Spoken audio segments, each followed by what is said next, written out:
傳心火，也可以叫妙笔傳心火，丹青似海洋，墨香飄滿室，慧意永流芳。啊，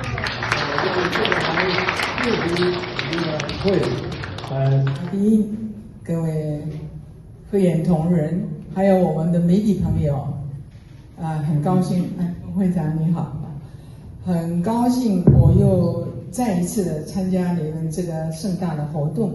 每一次我收到文会长的邀请函，总是在他的字里行间那么的严谨，那么的诚恳，而且又清楚，所以很感动的我每一年都带着很愉悦的心情来参与你们的盛会开幕。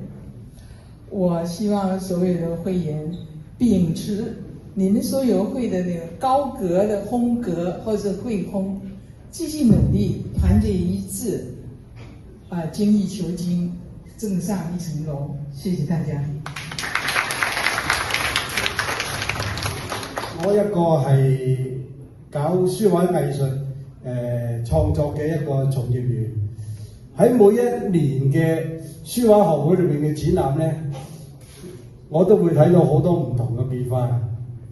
正如頭先陳漢忠老師講話，今年嘅變化中間嗰度多咗一個咁嘅展覽嘅一個空間喺度。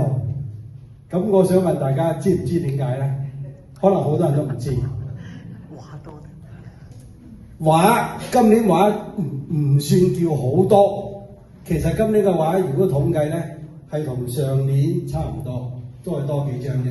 但係今年最大嘅變化呢，所有大部分嘅會員嘅作品都係大張嘅，全部好多係蠟燭。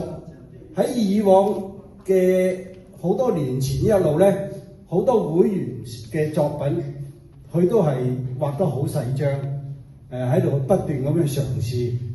咁但係呢，今次你睇到呢，經過咁多年嘅學習同埋咁多年嘅研究呢，你發現以前好多會員畫得好細張嘅畫，慢慢你發現呢個膽越嚟越壯，嗰支筆呢就越嚟越勁，咁所以呢控制唔到就畫大張嘅畫，寫大張嘅字。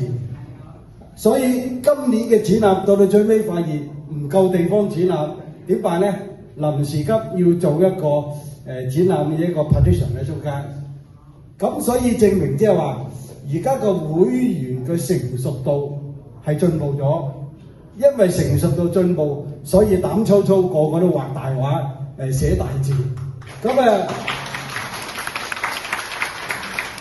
呢個亦都係會員嘅進步嘅一個體現，係嘛？你知係初學者個個都畫細張嘅畫，嘗試先，到咁上下呢，就開始挑戰自己，越嚟越挑戰嘅時候呢，你要向大張嗰個方向發展。咁所以呢，今年嘅展覽係相當可以講用2個字形容，係宏偉啊！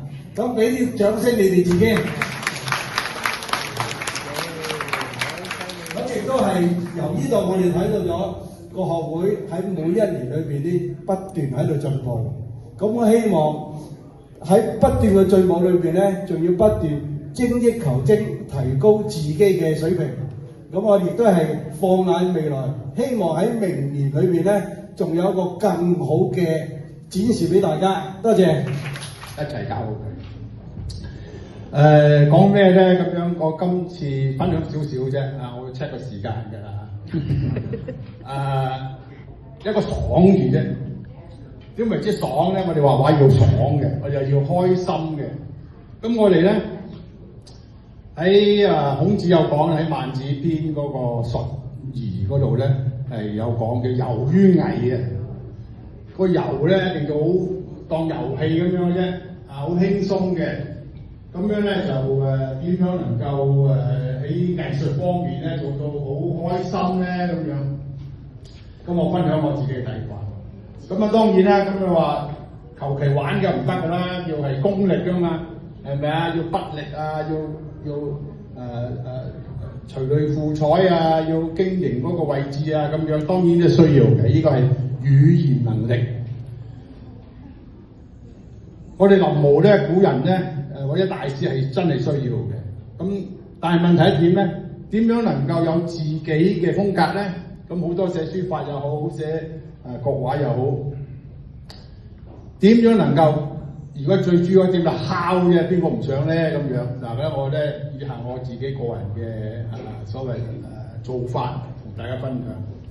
第一，剛剛嗰個羅顧問咧就即係提出一點好重要，就係大咧，你會搞太極嘅，我用太極嘅身法去寫書法嘅。咁樣大咧。咁你當然有工具嘅當然啦，你話哇我即係山水畫咁大，好大陣仗啦。嗱，我又建議咁，無論書法又好，山水又好，唔好理人點睇，同埋唔好覺得夠唔夠功力，或者係人哋係哇你即係夠唔夠班啊咁唔理，因為快樂係自己噶嘛，好嘛？嗰張大紙，你書法你如果係草書行書，你都轉圈，或者睇住個字轉圈。如果你隸書嘅話，或者係呢個篆書嘅話咧，你畫結構，線條大嘅結構。咁我個人嘅經驗嚟講咧，你咁樣做法咧，你自己嘅心樂啊，呢個好比較專業嘅名詞，心中的動樂啊，你就會表達出嚟嘅。咁呢個心中嘅動力係乜嘢嚟嘅咧？就係你嘅意識，就係你自己中意嘅嘢，你就去表達出嚟。咁呢個嘅過程咧，絕對愉快嘅。好啦，咁我咧跟住落嚟咧就要講咧就收同埋放啦，咪速或者快啦。速咧同埋收咧，見到未？哇！你又好乖乖㗎，邊個大師咁啊？書法啊，佢流啦，係咪啊？放咧，發咧，有理冇理你啦。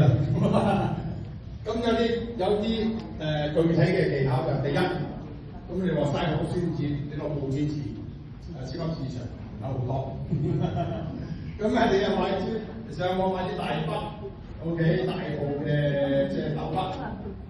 然後咧溝淡啲嘅墨，因為好重氣㗎嘛，自己人好多墨，溝淡啲墨。